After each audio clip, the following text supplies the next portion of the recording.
hype. Just don't believe the hype, but believe the hype. I'm not saying believe the hype. I'm not saying don't believe.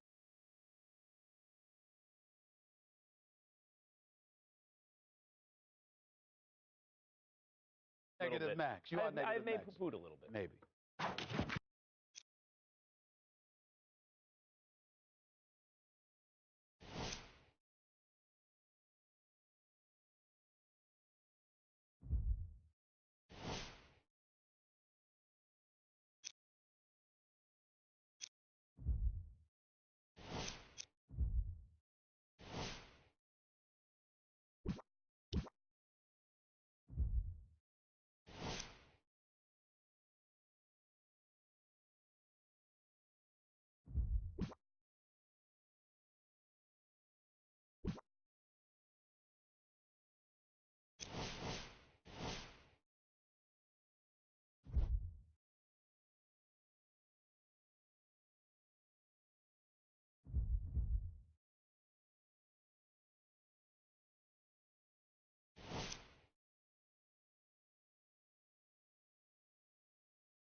The sun shines brightly over the high court of uptown hoop dreams, precariously divided between Washington Heights and Inwood.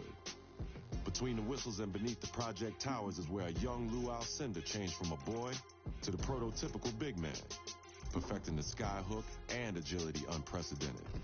Part and parcel of a history fathoms deep, where 3,000 highlight-hungry fanatics crowd the fence weekly to bear witness to the greatness of guards like Eric Opio, a.k.a. El Presidente, disrupting any and all defenses. J.R. Smith and Kemba Walker, perfecting their seasonal alley-oops and step-backs. Dominican Power, raining long-range crossover dreams on Uptown's friendliest rims. Young men with names like Too Hard to Guard, formerly known as Idris de Leon, before his handle made him the stuff of legend. New York City's Black Top Kingdom. Many would say this is the most entertaining outdoor ball in the city. Between the lines and in the paint, and with a style and grace that can only be found uptown. We are New York City basketball at its very best. Dykeman.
Ball. We got ball. Hey, match up, match up, match up.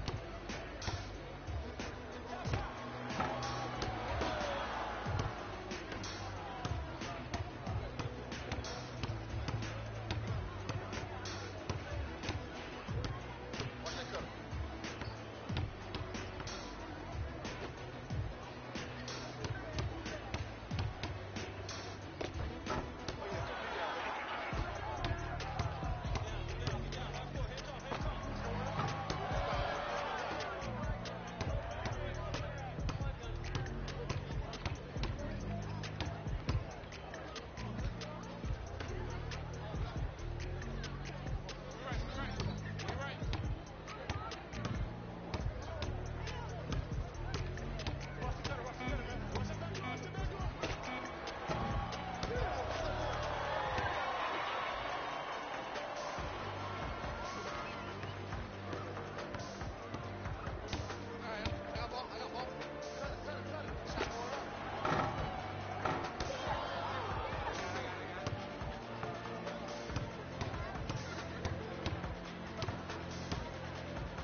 play of the game.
Hey, man. Good to see you balling again. You have all the tools.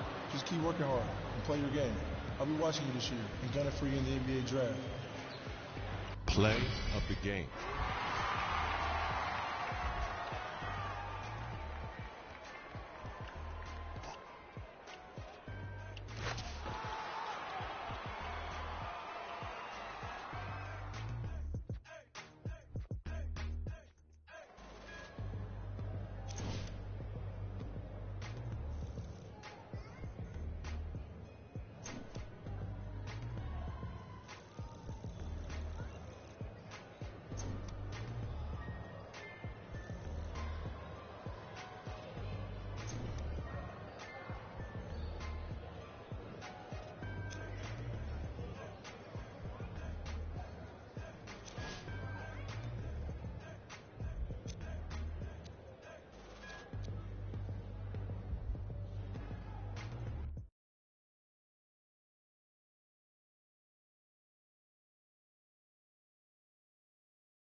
After a summer playing street ball and pro-am games, you head back to school for your junior year.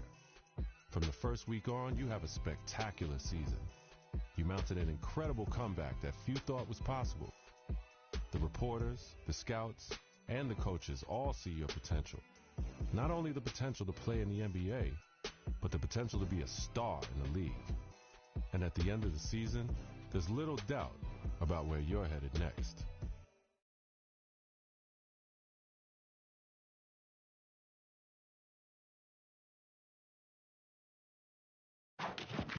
Stephen A., it is one thing to come back from a catastrophic knee injury. That's hard enough. But there is a consensus now, and I agree with it. Comeback Kid is better now than he was before. I mean, he has come all the way back and then some. Well, I appreciate the intellect on your part because it's indisputable, and why make a point that can be disputed. You're very, very wise not to do that, Max Kellerman. I'm very proud of you. But in the end, here's the bottom line. He's exceeded all expectations. He's going about doing the things the right way. He's expanded his skills in the pro-am. Everybody has noticed. That's a very, very big deal. So I'm very happy about that. It is. So far be it for me to agree with you. But look, there were questions heading in. There were skeptics who had these questions, and I think at this point, it is safe to say that this is NBA ready. You know NBA ready when you see it, you saw it, this is NBA ready. He's got a mentor in James Harden now, from what I'm hearing. Scouts and general managers in the NBA have been lauding his talents. They say that this kid is real. He's ready. He's legit. So when we look at it from that perspective, the next thing up is the NBA scouting combine. He performs on that level. Obviously, that's a big deal. Now, we'll all be watching. We'll wait to see what happens. But guess what? We wouldn't be able to watch you if you weren't invited. So the fact that you were invited is a big deal, and major props to him for that. And we will be there. ESPN will be there from Chicago, updating our live ESPN mock drafts. It will be an interesting several days in the Windy City. Go.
Play of the game.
As we have discussed, this is one of the deepest draft classes to come out in what, Stephen A., the last decade or more, and yet in spite of all that young talent coming out, the story that has dominated the headlines heading into the draft is the story of the comeback kid, of course, and yet in our final ESPN mock draft, we now have him projected to go at 14. Stephen A. Smith, take it away. I have no idea what anybody's thinking about right now. As far as I'm concerned, this kid is a lottery pick.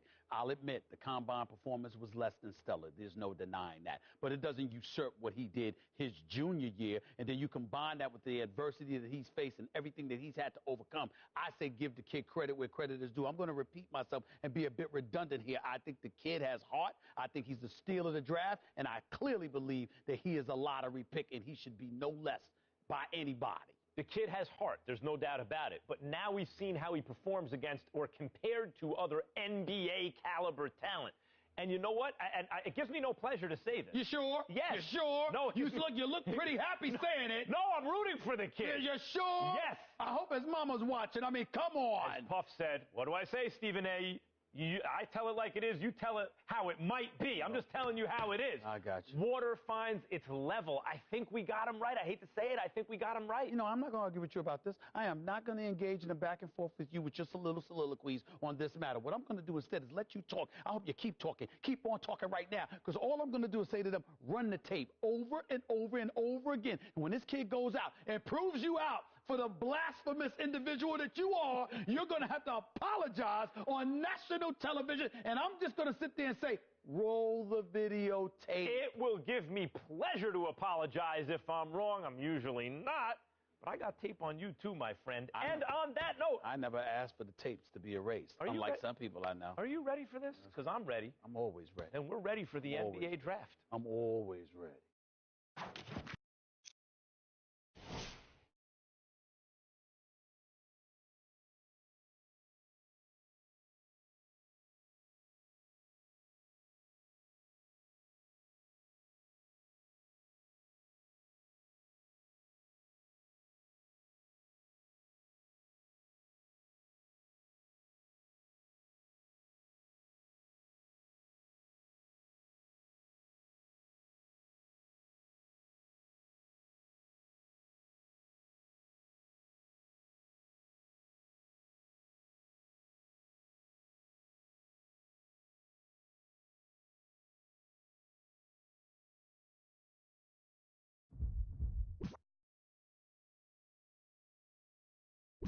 With the first pick in the 2017 NBA Draft, the Philadelphia 76ers select Markelle Fultz.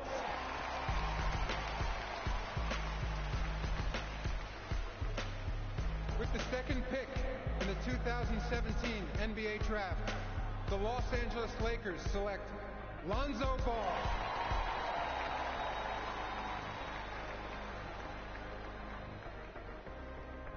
With the third pick in the 2017 NBA Draft, the Boston Celtics select Jason Tatum.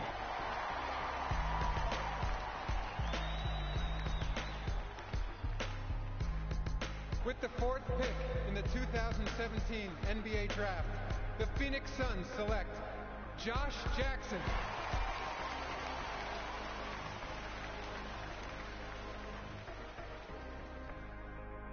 With the fifth pick in the 2017 NBA Draft, the Sacramento Kings select De'Aaron Fox.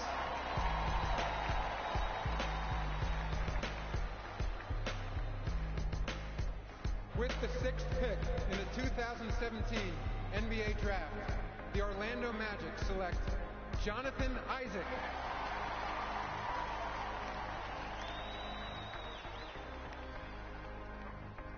With the seventh pick in the 2017 NBA Draft, the Minnesota Timberwolves select Lauri Markkanen.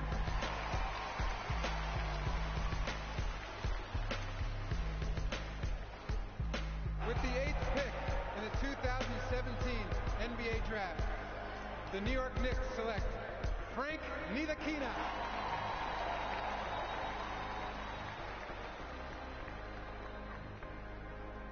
With the ninth pick in the 2017 NBA Draft, the Dallas Mavericks select Dennis Smith Jr.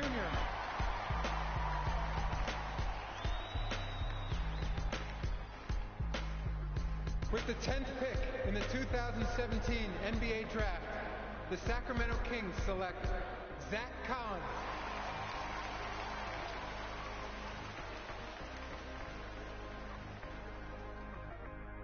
With the 11th pick in the 2017 NBA Draft, the Charlotte Hornets select Malik Monk.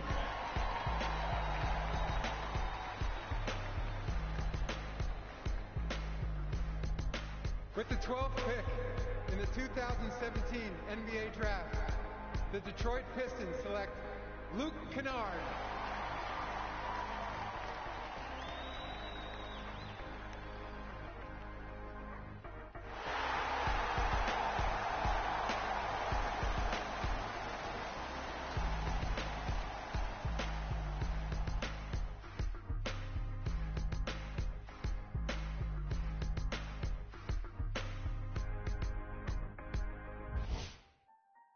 draft is over, and your comeback is complete. You faced adversity, you tested your game on the streets, and now you've made it to the NBA. But your rise has just begun. So remember, greatness doesn't come easy, but by choosing your own path, it's always within reach. So, are you ready to be the one?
Let's start creating your look. If you haven't already done so, download. Let's complete your player info. Your background sets the stage for who you are, both on and off the court.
Your hairstyle says a lot about your look.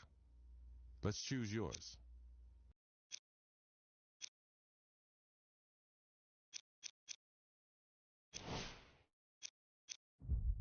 Beard, scruff, or clean shaven, your path to facial hair greatness starts here.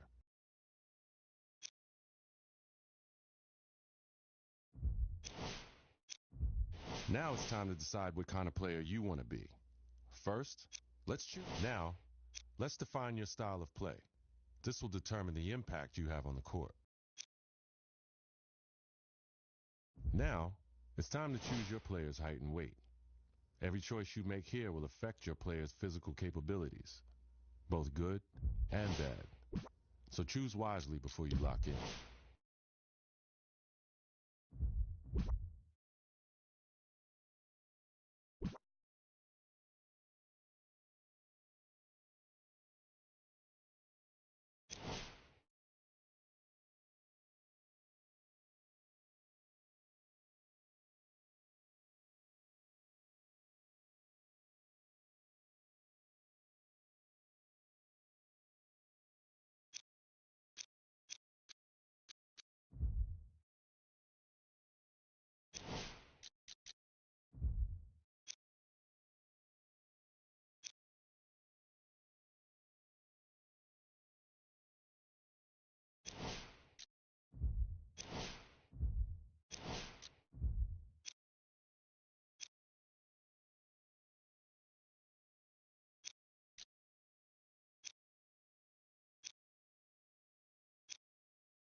Like millions of other kids, you dreamed of one day being in the NBA. You wanted to be a star. And someday, to rise above and become the greatest to ever play. You dreamed of being the one. But the road to stardom is never easy. There are obstacles, injuries, and disappointments. Adversity is universal. It can happen to anyone at any time. And one day, it happened to you. You went from being a guaranteed lottery pick to a kid who may never even play college ball again.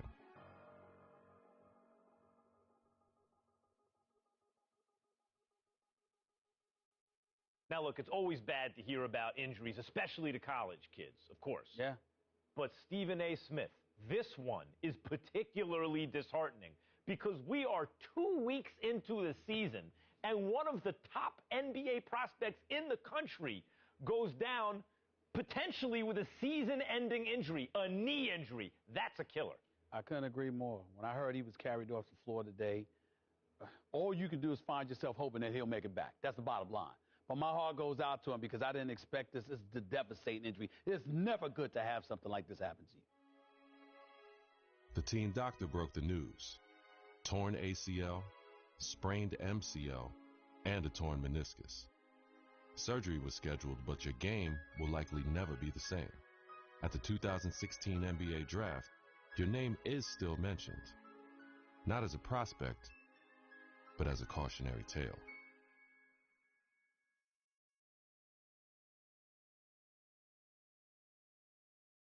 Now, there's another huge story in this year's draft. A record number of underclassmen, 30 of them, undrafted. And I hope, anyway, that this is a lesson. This serves as an example to college players. I'm not talking about the ones who are genuinely one and dones, the guys you know are going to be lottery picks. I mean the rest of them.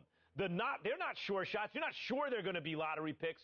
Don't just use the college system for a year thinking you're going to bounce. It doesn't work like that. If you don't have the talent, it doesn't work. You got to be cultivated in the system. Please. There you go again with your blanket generalizations. You know how you are, oh, Max. The woe is me. Oh, my Lord. I can't take it. I just can't take it. It's a case-by-case basis. You can't just blanketly decide this should not be one and dones or this should be one and dones. You got to go on a case-by-case basis. Some dudes deserve to be one and dones. Some people don't. It's on a case-by-case basis. And that is my point. Thank you for making it for me. Every kid thinks they're the exception to the rule. And members of the media like, Stephen A. Smith, are encouraging these kids to come out early. Look, Max, bottom line is this. You got to take this into consideration. You had two dudes. They were called the Height brothers. Now, you had Nick Howard. This kid had a lot of promise. What does he do? He goes to college. Very uneventful first year, no doubt. The second year, he was pretty good. Here's the problem. The NBA, it's not about pretty good. You need to be great on the collegiate level, on the prep level, in summer leagues and what have you, in order for you to get the stature that you deserve. That's the bottom line. Pretty good ain't good enough to be that stud NBA. That's exactly my point. Let me finish. There's another example. I did say the Height brothers. I wasn't talking about one individual. I was talking about two. What happens? One and done in a different way. 1 year, one ACL injury later, and look where he's at now. His future is clearly uncertain. So you got to take advantage of that opportunity because you never know when an injury is going to cost you everything. Stephen A., listen to yourself. Let's listen to yourself for a second. You give one argument for why a kid should come out early, a one-and-done situation. I can give you 30 arguments this morning alone why they should stay in school. And now you have to wonder what a kid like Nick Howard, who has given up his college eligibility, does next. What does he do next? First of all, don't sweat the technique, the argument, or one argument. As long as it's strong enough, that's all that matters. That's number one. To do, Max. They need to get back to playing together. My sources are telling me the ACL injury has been completely healed. So go on a pro-am circuit, go in summer leagues, do what you got to do to get back on the court together to remind everybody of what you once were. Because once you pull that off, the sky's the limit. That's what they need to do. Get back to playing ball together because when people see what you can do as one, the other arguments don't really matter. Like I said, don't sweat the technique.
This is New York City, the mecca of basketball.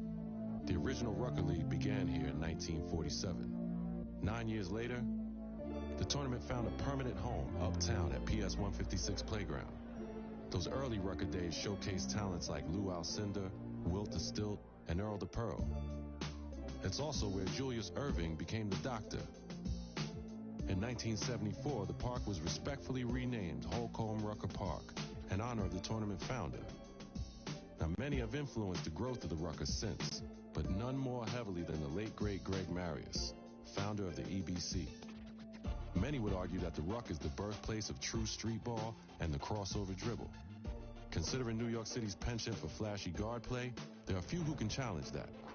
After the legendary exploits of Rucker alumni like Rod Strickland, Rafer Alston, and Kyrie Irving, it goes without saying that getting crossed up or banged on can happen to anybody at any given moment here.